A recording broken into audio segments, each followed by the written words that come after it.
Hola, ¿cómo están, chicos? ¿Qué tal? Bienvenidos nuevamente. Pues en esta ocasión, en bioquímica, vamos a continuar. Ya casi terminamos nuestra unidad número 2, el metabolismo de los lípidos. Ya nos hace falta muy poquito. Realmente estos temas son más sencillos. Lo pesado ya, ya transcurrió, ya prácticamente ya le pasamos esa etapa. Y pues bueno, vamos a comenzar.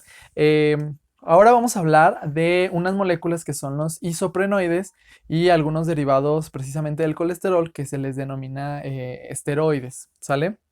Obviamente tienen relevancia desde el punto de vista biológico. ¿Se acuerdan en el video de metabolismo de colesterol? Les había presentado a una de las moléculas clave que es como el eje central o es el precursor inmediato, que es el isopreno. ¿Sí? El isopreno es una molécula bastante sencilla que tiene 5 carbonos y que en este caso el isopreno se empieza o surge en el caso, por ejemplo, del colesterol. Habíamos visto en las primeras etapas cómo se forma el mevalonato a partir del hidroximetilglutarico enzima A, y luego después cómo podemos hacer una serie de arreglos para llegar a estos intermediarios de 5 carbonos, como en el caso del isopentenil pirofosfato, ¿no? Que sería la manera en la que esté activada esta molécula y que por lo tanto de ahí podemos encontrar una gran divergencia con respecto a las rutas bioquímicas que van a ir dando lugar a la formación de varios compuestos que tienen muchísima relevancia no solamente en los seres humanos, sino también en otros seres vivos, ¿sale? Aquí les enlisto pues algunos de ellos, o sea, les digo algunos porque realmente es una lista bastante considerable. No se estresen, solamente vamos a ver los que a nosotros desde el punto de vista pues bioquímico clínico o humano, pues son los que tenemos relevancia, pero igual no está de más que ustedes lo conozcan. En primera instancia, pues tenemos a los esteroles. Acuérdense que habíamos dicho que los esteroles, precisamente como el colesterol, pues van a tener un mecanismo de generación o de biosíntesis pues, bastante amplio, que ya lo revisamos, pero aquí pues no acaba todo, porque precisamente el colesterol funge como precursor para otras moléculas de bastante relevancia biológica. Por ejemplo, los ácidos biliares, las hormonas esteroideas y algunas vitaminas, bueno, alguna vitamina liposoluble que será la vitamina D, porque también luego vamos a ver las otras vitaminas, eso de hecho viene en la siguiente sesión, que será la vitamina A, E y K, que no derivan directamente del colesterol, pero sí forman también parte de la familia de los isoprenoides, ¿sí? Por eso es que les estoy platicando un poquito sobre estos compuestos.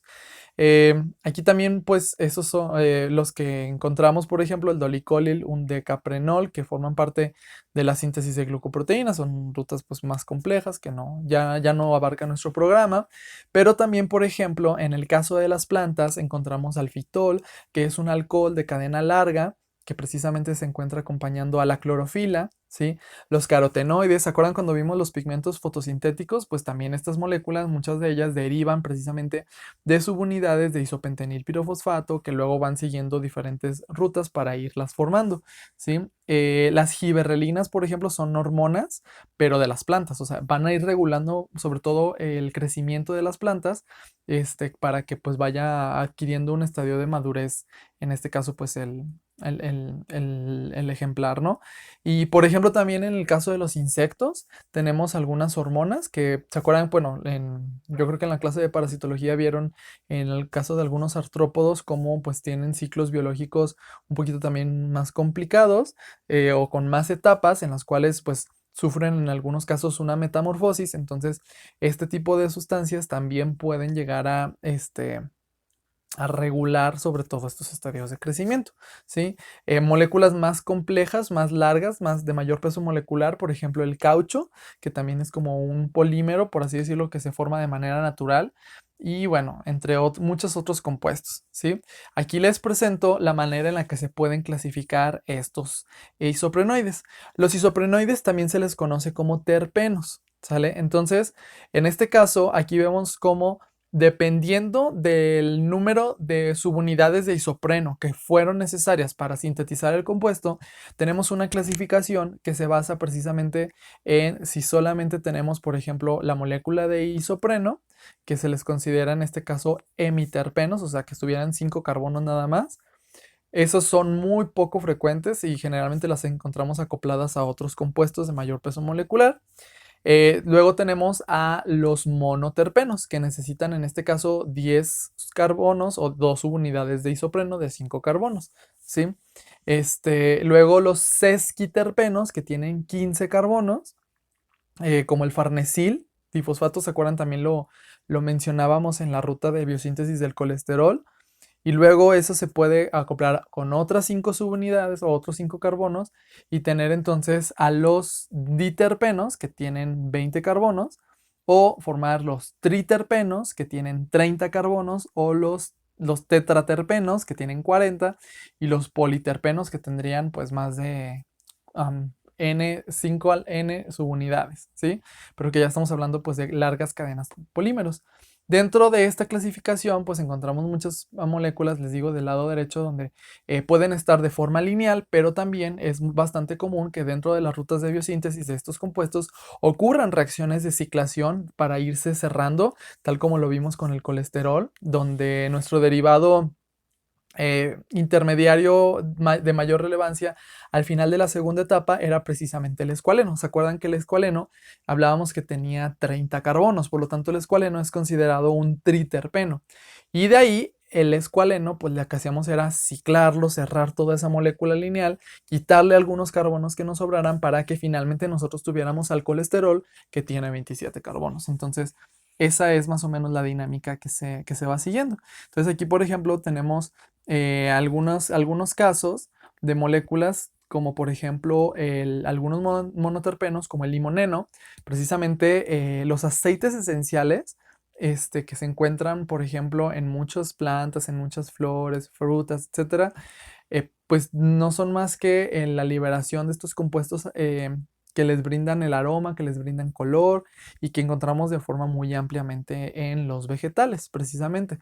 Esto, lo de los terpenos y los componentes y los pigmentos y ese rollo, lo van a ver con un poquito más de detalle en su clase de farmacognosia. Sí, entonces, pero por eso les estoy platicando para que cuando lleguen a farmacognosia se acuerden y digan, ah, sí, son los que habíamos mencionado que les dan el olor, ¿verdad? Entonces, ese es un ejemplo de un monoterpeno, como el limoneno, que huele precisamente a limón, ¿sí? El aroma de limón. Sesquiterpenos, como algunas hormonas juveniles, ¿sí? O algunos intermediarios que surgen en la ruta del metabolismo del colesterol. Algunos diterpenos, como el ácido giberrélico, que les decía que forma parte de las hormonas del crecimiento de las plantas. Triterpenos, como el escualeno. Algunos tetraterpenos, por ejemplo, el licopeno. El licopeno es el pigmento que le da color a los jitomates, que sea así rojo, por ejemplo. O el caucho, que sería un politerpeno, ¿no? Entre muchas otras moléculas que pues también tienen bastante relevancia biológica, ¿no? Y aquí les pongo esta infografía que me encontré por ahí en internet, se me hizo muy, muy curiosa, muy llamativa, donde, por ejemplo, les digo, se han hecho bastantes estudios, la gente que estudia precisamente fitoquímica y farmacognosia, pues se dedica precisamente a estudiar, a extraer, a analizar estos compuestos a partir de los productos de origen vegetal y no nada más extraerlos y caracterizarlos, sino también descubrir y tratar de relacionarles algunas propiedades biológicas, sobre todo a nosotros lo que nos interesaría sería mucho la cuestión terapéutica, es decir, de qué manera alguno de estos compuestos naturales pudieran tener efecto, por ejemplo, antiinflamatorio, por ejemplo, antitumoral, por ejemplo, relajante, antitrombogénico, antimicrobiano, etcétera, etcétera, etcétera, ¿no? Entonces, pues llama bastante la atención, el estudiar este tipo de compuestos,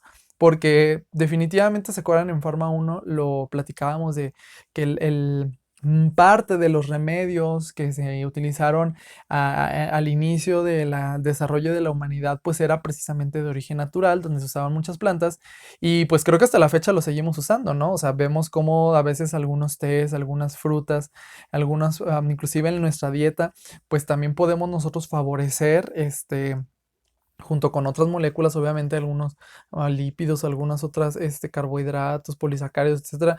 Pero aquí en el caso de los terpenos o isoprenoides, pues vamos a ver cómo además de conferirles estos aromas, estos colores, también pueden tener un importante efecto biológico y sobre todo que con eso podamos desarrollar nuevas moléculas, nuevos fármacos sin tener que depender necesariamente de la pura síntesis química o de ahí podemos partir para luego hacer modificaciones que eliminen sobre todo sus propiedades toxicológicas, porque pues también luego pudiera ser contraproducente, etcétera, etcétera, etcétera, ¿no? Entonces, por eso les digo, esto es un campo bastante interesante y que pues estas moléculas derivan de precisamente estas rutas de biosíntesis, ¿sale? Entonces, pues vamos a revisar precisamente estas son las que a mí me interesan para la clase de bioquímica, por sobre todo la relevancia que tienen en la clínica y en el conocimiento o en el entendimiento de la bioquímica humana. Entonces, del isopreno, como les decía, se deriva el colesterol y del colesterol vamos a tener algunos otros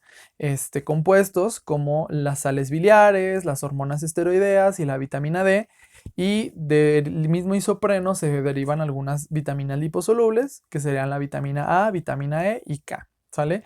Esas vitaminas se las voy a dejar para el siguiente video para que no se saturen tampoco con mucha información, pero ya prácticamente con lo que son vitaminas y eicosanoides, que también ya lo hemos hablado un poquito en Pharma, pues con eso terminaríamos. Entonces, pero ya eso es como súper fácil.